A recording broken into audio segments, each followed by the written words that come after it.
पूरी दुनिया में बहुत ही ज़्यादा गेम्स खेली जाती है, लेकिन आजकल जो पूरी दुनिया में सबसे ज़्यादा गेम खेली जा रही है वो है पबजी मोबाइल। तो इसी तरह एक सऊदी अरब की तरफ से एक न्यूज़ आ रही है। सऊदी काबीना ने ऐलान किया है कि वो बहुत ही जल्द सऊदी अरब में पबजी मोबाइल गेम को बैन कर देंगे।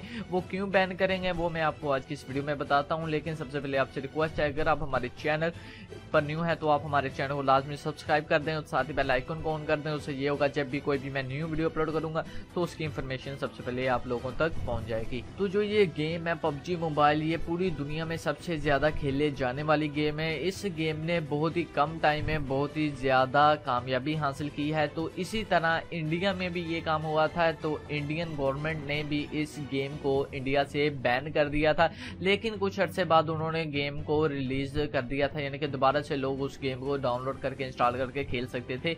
लेकिन अब सऊदी अरब में ये न्यूज आ रही है कि वो बहुत ही जल्द इस गेम को, सऊदी का बिना इस गेम को प्ले स्टोर से भी इसे ब्लॉक कर देंगे, और साथ ही जिन लोगों ने अपने मोबाइल में ये गेम पहले से इंस्टॉल की होगी वो गेम भी उनके मोबाइल में ब्लॉक हो जाएगी, यानी कि बैन हो जाएगी। वो अकाउंट में अपने मोबाइल में उस गेम को नहीं प्ले कर सकते। लेकिन हाँ, अगर आप खेलना चाहते हैं, ज़्यादा ही आप में जुनून है, कीड़ा है, तो आप VPN वगैरह यूज़ करके उस गेम को खेल सकते हैं। बाकी ये गेम ब्लॉक हो, यानी कि बहुत ही जल्द बैन हो जाएगी। कब होगी बैन होगी तो इसके बारे में अभी तक उन्होंने कोई कंफर्म डेट वगैरह नहीं बताई। ये छोटी सी अपडेट थी जो कि आप दोस्तों के साथ शेयर करना ज़रूरी था। तो अगर आपको आज की वीडियो अच्छी लगी तो वीडियो को लाइक करें, शेयर करें और हमारे चैनल को लाजमी सब्सक्राइब करें। दुआओं में याद रखिएगा। अल्लाह हाफिज़।